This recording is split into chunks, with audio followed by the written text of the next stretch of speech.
Guys, good morning to one new blog. तो आज का ब्लॉग कुछ ऐसा है क्योंकि काफ़ी सारे लोग पूछ रहे थे कि भाई आपके फंडिंग टिप्स के चैलेंज का क्या हुआ था। तो मैं आप लोगों को बता दूं कि मैं फंडिंग टिप्स का जो चैलेंज मैंने लिया था भाई, मैंने उसे ब्रीच कर दिया था भाई। रीज़न था जो मेनली 3 रीज़न निकल के आए थे सामने। पहला रीज़न था मेरा ओवर ट्रेड, जिससे मुझे मैक्सिमम लॉसेस होने लगे।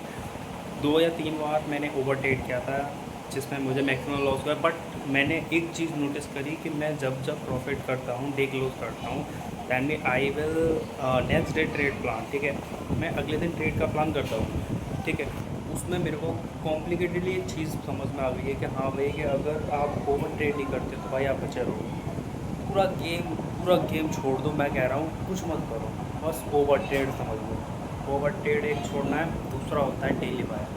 डेली बाय यानी सेल साइड के हैं या फिर डाउन साइड के हैं या फिर अप साइड के हैं, मैंने आपको वो समझना होगा। अगर आप लोग ये समझ जाते हो तो मैं कहता हूँ कि आप ट्रेडिंग समझ सीख जाओगे। आप लोग जितने भी सोचते हो कि प्राइस एक्शन हो गया, इंडिकेटर हो गया, नॉर्मल सी, ये कोई चीज़, कोई सेटअप नहीं है, कोई कुछ नहीं है, बस सिंपल वन स्ट्रैटेजी।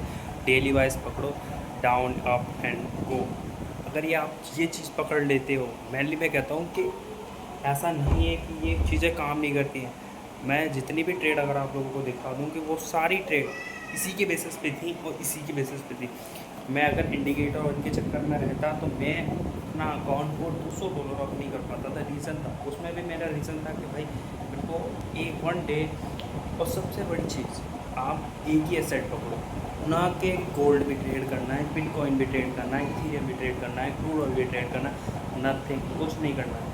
गोल्ड करना है तो गोल्ड, बिटकॉइन करना है तो बिटकॉइन। रीज़न है क्यों? देखो, आपका जो साइकोलॉजी होता है वो गोल्ड का अलग होता है। मान लो गोल्ड में आपको पता है कि मैं एक लॉट को पकड़ सकता हूँ, 2 लॉट को पकड़ सकता हूँ, 3 लॉट को पकड़ सकता हूँ, तो उसमें आपको पता है कि मैं कितने पॉइंट्स का रिस्क समझता हूँ।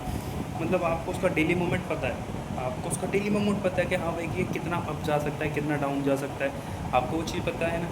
ऐसा नहीं है नहीं पता, लेकिन अगर आप ये चीज़ नहीं समझोगे तो मेनली रिस्क आपके लिए बहुत हो जाएगा।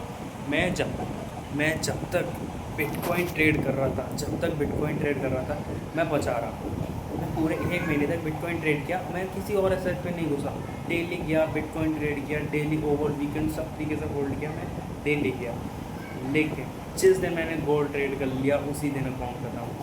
क्योंकि भाई गोल्ड में पहली बात तो, अब मान लो बिटकॉइन में मैं जब जाता हूँ तो फाइनेंस का लिवरेज मिलता है, सिंपल सा है। मतलब मैं ज़्यादा बड़ी लॉट ले नहीं सकता, नॉर्मल की वही मिनिमाइज लॉट ले सकता हूँ, उसके अगेंस्ट ही ट्रेड होती है। ठीक है, ये एक चीज़ समझ में आ गई लॉट। ठीक है, और दूसरा था मेरा गोल्ड में क्या है, गोल्ड में लिवरेज अलग होता है। 150 का लिवरेज होता है, वहाँ पे 150 या 100 ऐसे ही समथिंग कुछ लिवरेज होता है। मेरे को शायद नहीं पता जो फंडेड अकाउंट्स होते हैं उन पर क्या लिवरेज चलता है। ठीक है, मैंने ज़्यादा कुछ गौर नहीं करता।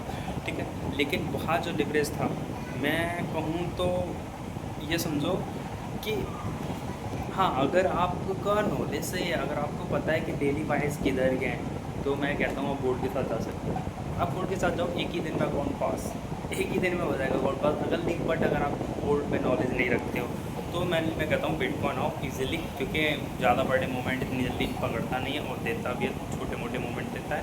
आराम से ईजिली होल्ड करो, डाउन करो, होल्ड करो, डाउन बाय सेल करते रहो, कोई दिक्कत नहीं है, ऐसा मैं कहता हूँ। लेकिन अगर आप चाहते हो कि आपको रिक्स पता है, रिक्स में स्ट्रेटजी पता है, सब कुछ पता है, तो आप मेरे हिसाब से आप गोल्ड में जाओ आराम से, कोई दिक्कत नहीं है।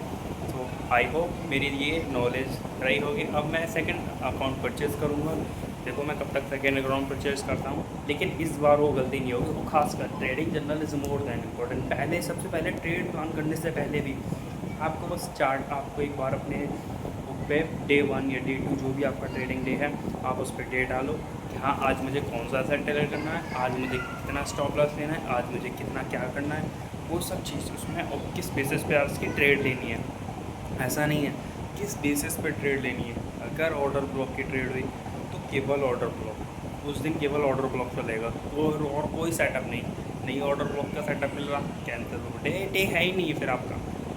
क्योंकि जो आपका माइंड का सेटअप है उसे बस एक बार नॉलेज में ब्रेक करके देखो, नॉर्मली आप जितना चाहो उतना कर सकते हो। तो आई होप ये वीडियो इंफॉर्मेटिव रही होगी, और वीडियो अच्छी लगी तो वीडियो को लाइक, चैनल को सब्सक्राइब जरूर करते हैं, ताकि ऐसे अमेजिंग वीडियोज़ के लिए आप कोई भी कंटेंट मिस ना कर पाओ। मिलते हैं नेक्स्ट वीडियो में, बाय।